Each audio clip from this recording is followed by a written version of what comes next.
जौहर लफ्ज़ जौहर उर्दू में फ़ारसी और अरबी से आया है। जौहर कीमती पत्थर मसलन हीरे, याकूत, लाल और ज़मरुद वगैरह को कहते हैं। या आप जानते हैं कि जौहरी सुनार को भी कहते हैं। आम मुहावरा है कि हीरे की परख जौहरी ही जानता है।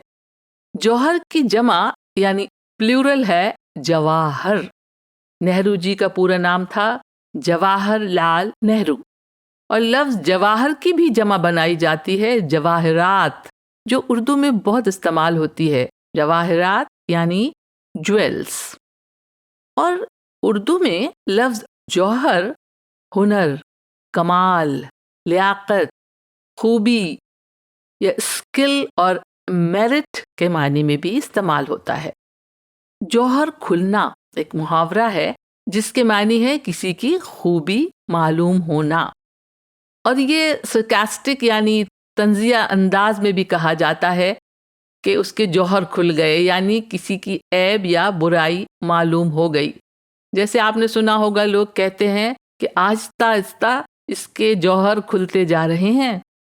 और साइंस के रेफरेंस में, साइंस के हवाले से एटम के लिए लफ्ज़ जौहर इस्तेमाल होता है, और न्यूक्लियर पावर को जौहरी तवानाई कहा जाता है।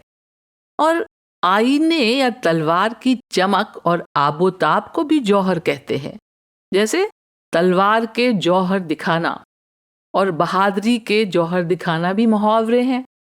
हिंदुस्तान में राजपूतों में बहादुरी से जंग करते हुए खुदकुशी की रस्म को भी जौहर कहते थे।